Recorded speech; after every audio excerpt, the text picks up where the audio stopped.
Here I am, know it's been a while. Hi everyone! Welcome to my channel! Ito, nagluto ako ng pansit at naisipan ko bakit hindi ako magmukbang ngayon kasi namimiss ko rin yung kumakain sa iyong harapan. Ayan guys, tagal na akong hindi nagmukbang. Ito ay simple lang na pansit. Meron siyang carrots, chicken at saka beans, yun lang. Pero linagyan ko siya ng chicken cubes. So yan guys, ito yung aking kakainin for today. At ito naman, bakit ganyan ang kulay niya guys? Kasi pinaghalo ko ng green and red apple at saka may banana. Kasi nanghihinayang ako dun eh. Saka ito, may mga prutas. Ito, tira pa namin noong New Year. Hanggang ngayon nandyan pa guys. Kiwi, hindi naman ako masyadong kumakain ng kiwi. At ito, maganda ito sa blood. Ito, more on apple ako at saka orange lang siya. So, ito, kakain tayo. With kunting chika lang naman. Ayan guys, kain tayo.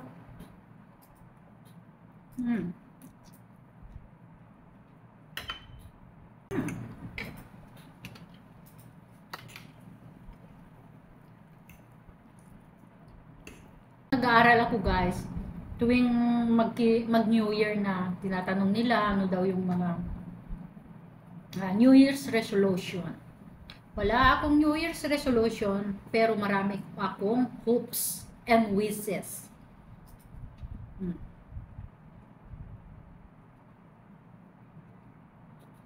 For the future. Forget the past, but think for the future.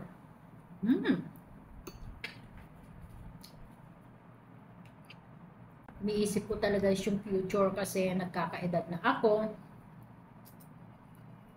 Kailangan mag-ipon na ng mag-ipon para pag ako'y tumanda na, may panggastos sila sa akin.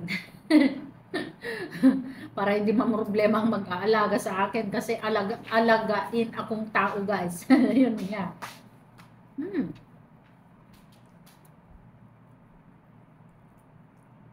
Then, ang wish ko is, syempre, good health, happiness. Sarap niya.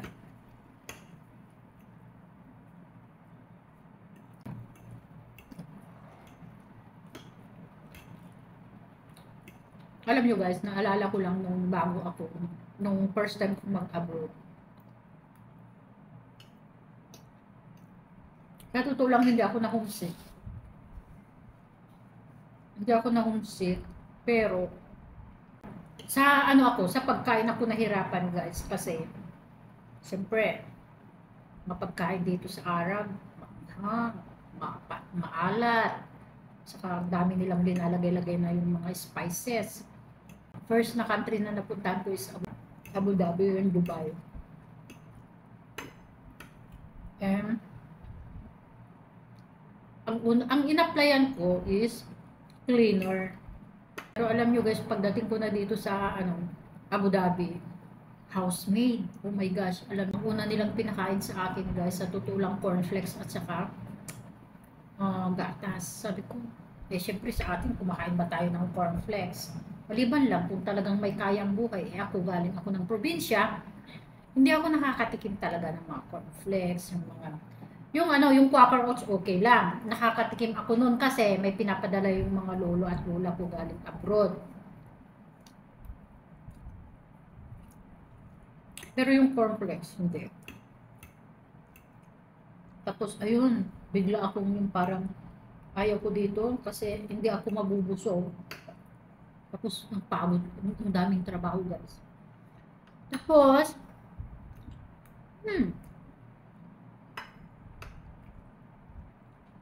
ang lunch naman kami mga 2:30, 3 o'clock. Ang pagkain lang namin guys, yung kanin na makbus. Ay, ano ba yun? Brown rice. Makbus. Yung pinaghalo-halo nila yung mga ingredients with chicken o kaya yung lamb. Hindi ako kumakain ng ganun. Sobrang lasa. Tapos yung dahon-dahon. yung mga salat ang tawag nila, salat or salad, ganun. Tapos lalagyan mo, pipigan mo lang ng lemon. Guys, hindi ako makamove on. Sabi ko, tinext ko yung yung agency ko. Hindi alam nung amo ko na may telepono ako. Sa sahig ako natutulog, guys. Sa baba ng hagdan. Tapos katabi ko toilet, na ang toilet nila is yung sa baba. Parang hindi yung may flash. Basta yung mga kasi naunang dito sa Arab ayun, yun sa baba, yung parang water shield sa atin. Ganun. Pero nakatiis ako ng 26 days. Hanggang sa ayun, nag-give up ako, guys, kasi that time kasi bakit ako nag-abroad is nagmo-move on pa ako noon.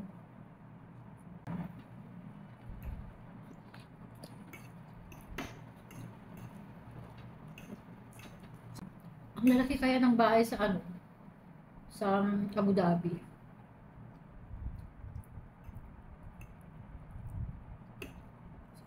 Lonely. Sa totoo lang, saludo talaga ako sa mga OFW, lalong-lalo na talaga yung mga housemaid. Kasi nagdaan din ako sa mga ganyan, guys, yung hirap talaga. Alam nyo, matulog ka mga 3 to 4 hours. Naranasan ko yun kasi may alaga akong bata noon. Grabe. Umiiyak ako sa first na amo ko. Tapos dun sa second naman na amo ko, nag-alaga ako ng may autism. Mas mahirap na naman yun, guys, kasi sa gabi buhat. Ano ba yun? Yung hindi siya natutulog. Lalo na pag kumain siya ng chocolate, napaka-aggressive na talaga. Talagang nagwawala yan. Yun lang talaga ang nakakapagpatino sa kanya para hindi siya magsigaw-sigaw. Pero pag nakakain na, sisigaw talaga. Kasi yung mga may autism, kailangan di sila masyadong pinapakain ng mga sweets, chocolate. Kasi mas lalo silang aggressive, guys. Sa pangatlong amo ko naman, 6 ang anak, 6 ang alaga. Ako ang nagpalaki dun sa 3.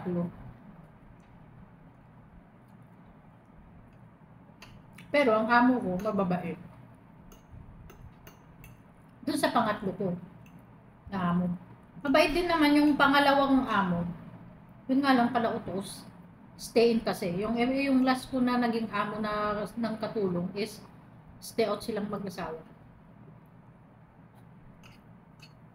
Mayaman sila, pero simple lang ang nila. Hindi halata na mayayaman sila. Saka gusto ng amo ko, habang kumakain ako, sinusubukan ko na yung mga anak niya. Doon ang gusto ng amo ko. Ayan niya yung kung anong plato ko, yun din ang plato ng mga anak. Siyempre, parang kasi ang trato nila sa amin nakatulong is pamilya.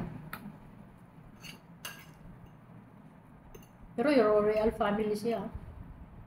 Minsan nga natatawa ako kasi meron silang malaking farm. Every weekend pumupunta kami doon, din kami natutulog. Guys, sa totoo lang, kahit 3 araw kami na hindi hindi magligpit ng pinagkainan, magligpit ng higaan. Basta makagala lang yung mga anak niya.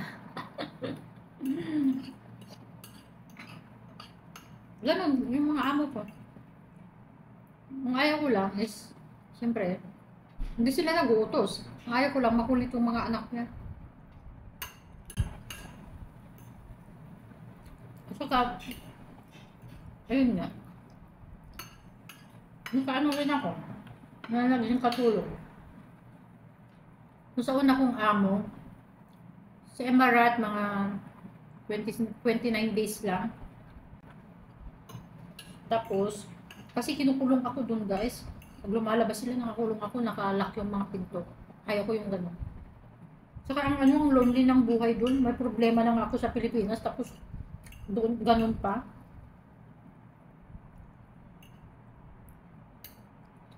Hindi ako makamove on pag ganun. Parang wala akong future.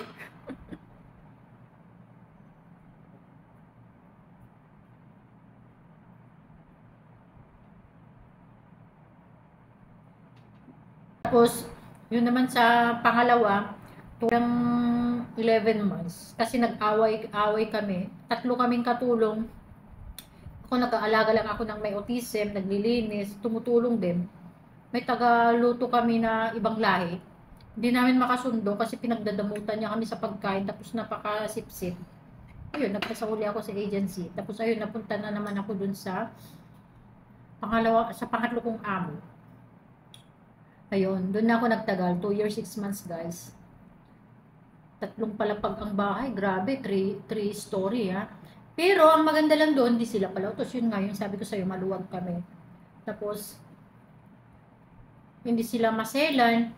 Kahit hindi ka maglilinis. Basta yung importante is yung mga bata sa'yo. Yun lang. Importante yung mga bata. So, yun guys. Yan lang ang experience ko na naging katulong. Hirap talaga ang housemaid, guys, kasi tanong man kabait yung amo mo. Siyempre, stay in. Kasama mo sa bahay yung amo.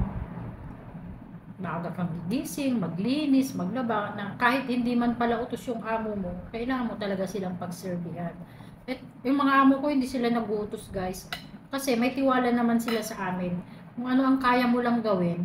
Sabi ng amo ko nung first time, main talaga na work ko sa kanila is ang mga bata, importante. Di baling hindi ka maglinis, maglaba, o kaya magluto, yun lang, magluto, pero hindi naman nila rin-request na yung mga steak, yung masasarap na pagkain, hindi. Kung ano ang linuto mo, yun lang talaga kakainin. Tapos, pag hindi, minsan nga, hindi nga ako marunong magluto. Sabi ng amo ko, minsan na yung hilaw pa yung kanin. Sabi niya, you're not lucky today.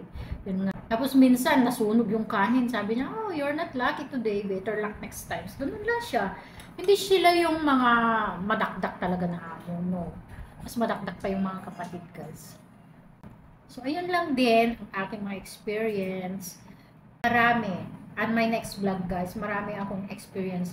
I will share also kung paano ko napaaral yung aking mga anak. Hindi lang iisang naging trabaho ko rin dito. Kaya nga, hindi biro ang magpaaral ng college, pero nakayanan ko talaga kasi syempre, tiyaga lang talaga. And guys, this is my vlog for today. I hope you guys enjoy watching. Please don't forget to like, share, and subscribe on my channel. And see you again next time, guys. Bye-bye!